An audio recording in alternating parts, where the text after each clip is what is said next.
In 1994, Jeff Bezos quit his well-paying Wall Street job, drove across the country with his wife, and started selling books out of his garage in Seattle.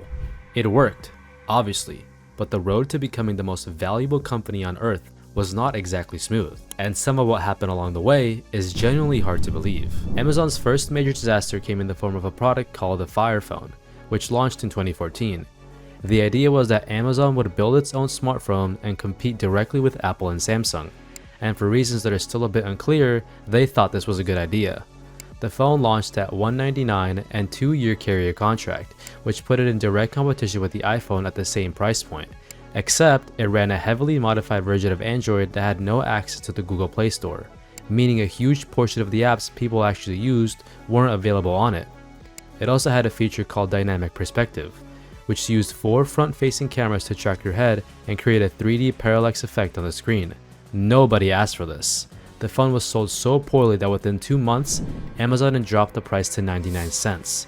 And by the end of 2014, they wrote up $170 million in unsold inventory.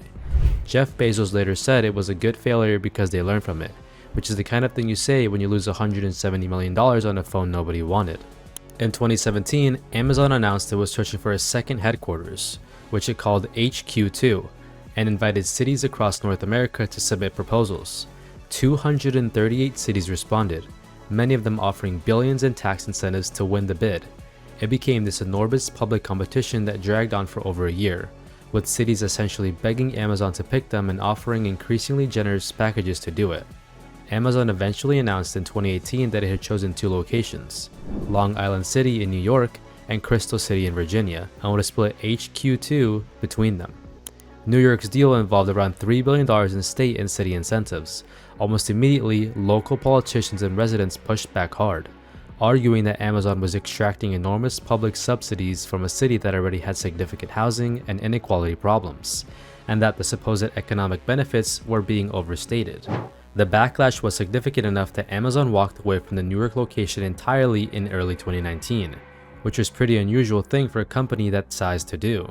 They kept the Virginia location, which became their second headquarters, but the whole process left a lot of people with a bad impression of how Amazon handles its relationships with local government. Amazon's treatment of warehouse workers has been a recurring story for well over a decade at this point. Reports going back into the early 2010s describe working conditions inside fulfillment centers that were genuinely pretty grim, with workers expected to meet extremely high productivity quotas that were tracked in real time, limited bathroom breaks, and in some early facilities in Pennsylvania, ambulances reportedly stationed outside during summer months because the heat inside was bad enough to cause workers to collapse.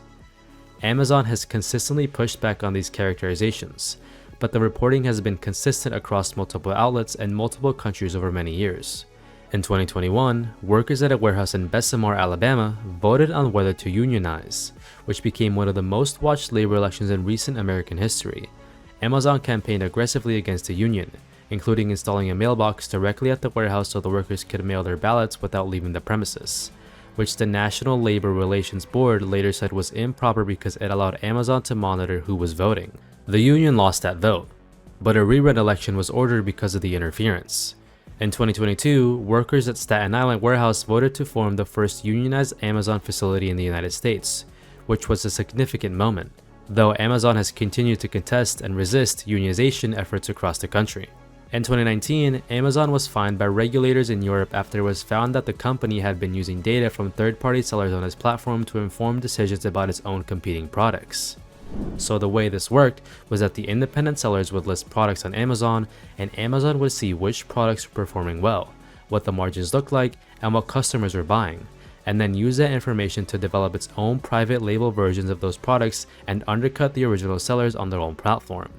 This was something Amazon had publicly denied doing, and internal documents and testimony from former employees suggested the opposite. The European Commission opened a formal antitrust investigation, and Amazon eventually offered a series of concessions to settle the case in Europe. In the US, congressional hearings on the same issue featured Amazon's own employees contradicting what company leadership had told Congress under oath, which was pretty uncomfortable a few days for the company. Amazon Web Services. This is the cloud computing division that now generates the majority of Amazon's profits. Had a significant outrage in December 21 that took down a substantial portion of the internet for several hours. The outage affected services including Netflix, Disney+, Coinbase, and a significant number of other companies that run their infrastructure on AWS. What made it particularly notable was that it also knocked out Amazon's own warehouses, because the internal systems that workers use to do their jobs run on AWS, meaning Amazon's cloud outage temporarily disabled Amazon's own operations. Some Ring doorbell cameras stopped working. Roomba vacuums lost connectivity.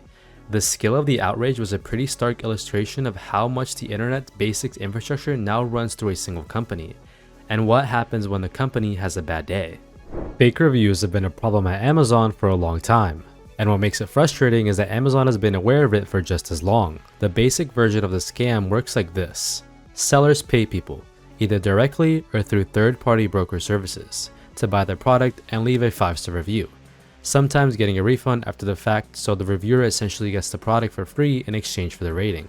This inflates the product's ranking in search results, which drives more sales, which drives more reviews, and the whole thing compounds. Amazon has sued thousands of sellers and review brokers over the years and regularly puts out statements about how seriously they take the integrity of the review system. But independent researchers and investigative journalists have repeatedly found that the fake reviews remain widespread and easy to find, and that the systems Amazon uses to detect them miss a significant portion of what's actually happening. In 2022, the UK's Competition and Markets Authority found that Amazon and Google had both failed to adequately address fake reviews on their platforms in open formal investigations. Italy fined Amazon over it. The FTC and the US issued rules specifically targeting fake reviews and named Amazon's platform as a primary area of concern. The uncomfortable part is that Amazon profits from the sales generated by products with fake reviews, so there is a reasonable argument that the incentive to actually fix the problem is not as strong as the incentive to appear to be fixing it. In 2023, Amazon introduced a series of changes to its Prime Video service that frustrated a lot of subscribers.